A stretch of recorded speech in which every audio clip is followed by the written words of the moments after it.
सुप्रभात बच्चों, मैं मंजू पाठक।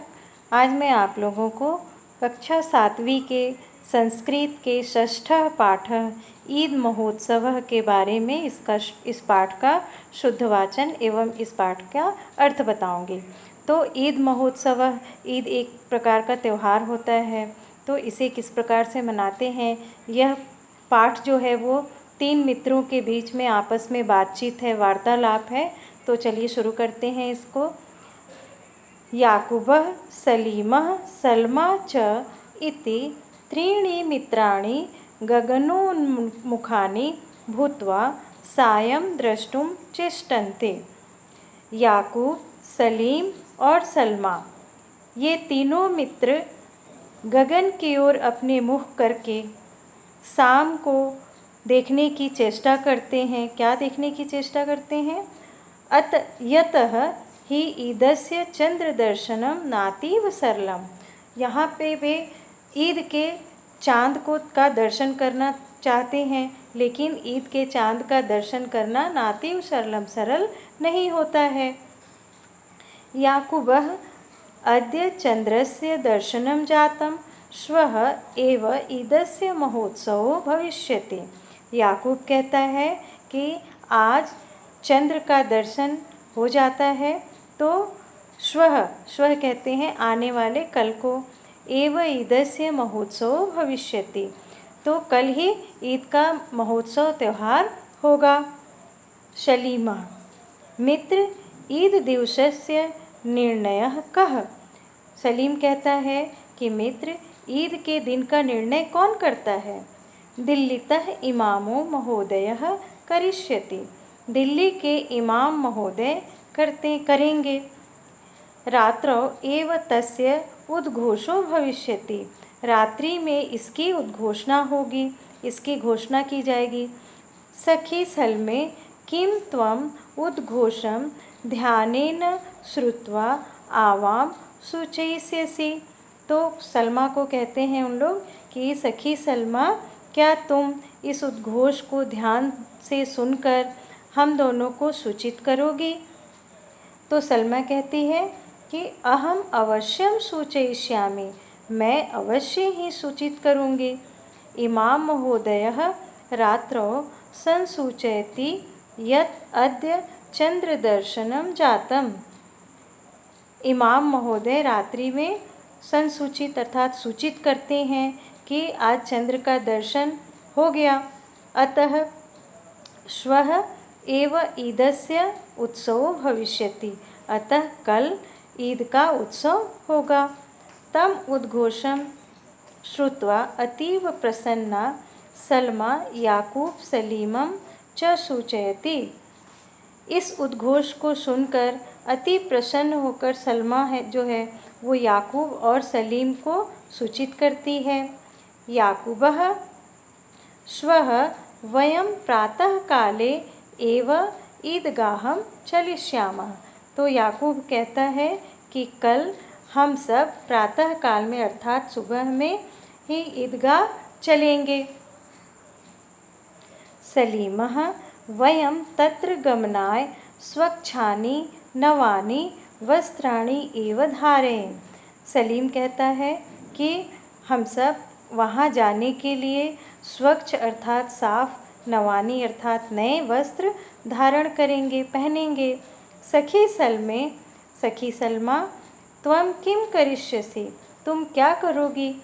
तो सलमा कहती है, सखे अहम ईदोत्सवे नवानि एवं वस्त्राणि धारयिष्यामि।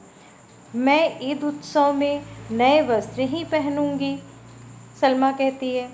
याकूबः तर्हि युवां श्वः ममैव गृहम् आगमिष्यतः। तब तुम दोनों कल मेरे घर ही आओगे। वयम् इतः युगपदेव ईदगाहं गमिष्यामः। फिर हम सब यहाँ से एक साथ ईदगाह जाएंगे। प्रातः काले सलीम सल्मे सोल्लासम याकूबस्य गृहम् आगच्छतः। प्रातः काल में अर्थात सुबह में सलीम और सलमा उल्लास के साथ अर्थात खुशी के साथ याकूब के घर जाते हैं, वहाँ याकूब के घर आते हैं। ततः ते ईदगाहम प्रति गच्छन्ति, इसके बाद वहाँ से वे तीनों ईदगाह की ओर जाते हैं। तत्र प्रथमं ते पंक्तौ स्थित्वा स्वः ईश्वरस्य प्रार्थनां कुर्वन्ति, वहाँ वे प्रथम पंक्ति में अर्थात पहली कतार में खड़े होकर अपने ईश्वर की प्रार्थना करते हैं। तत्पश्चात परस्परम स्नेहेन आलिंगन्ति, इसके बाद वे परस्पर एक दूसरे को परस्पर अर्थात एक दूसरे को स्नेहेन प्रेम से आलिंगित करते हैं, अर्थात आलिंगन करते हैं, गले मिलते हैं। ते मेलापकस्य मनोहरं दृश्यं दृष्ट्वा सुस्वादुनि मिष्टान्नानि कृत्वा गृहं प्रत्यागच्छन्ति, वे मेला के मनोहर दृश्य को अर्थात सुंदर दृश्य को देखकर और स्वादिष्ट मिठाइयाँ खरीदकर घर की ओर फिर आ जाते हैं, अपने घर वापस आ जाते हैं वहाँ से।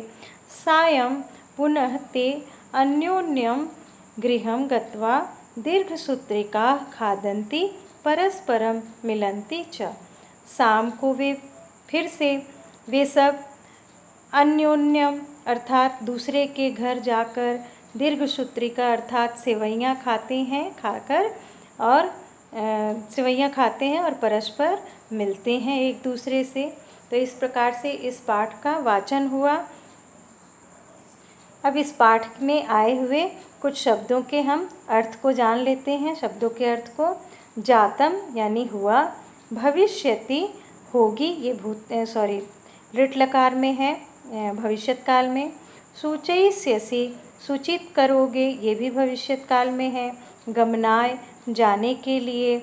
वस्त्राणि वस्त्रों को।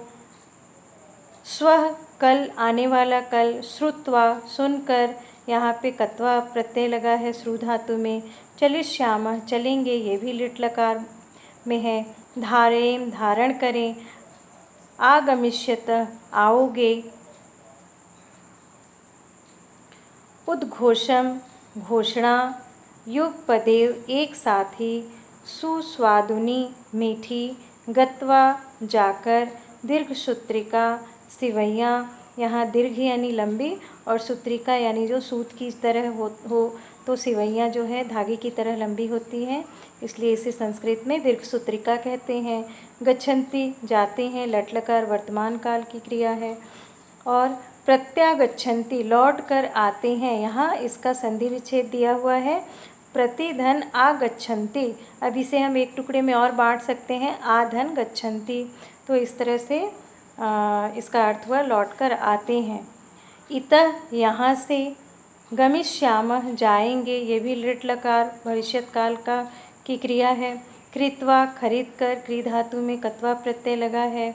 खादन्ति खाते हैं, ये लट लकार की क्रिया है। कुर्वन्ति करते हैं, ये भी लट लकार वर्तमान काल की क्रिया है। इस प्रकार से इस पाठ का आपने वाचन, अर्थ और शब्दार्थ के बारे में जाना। धन्यवाद।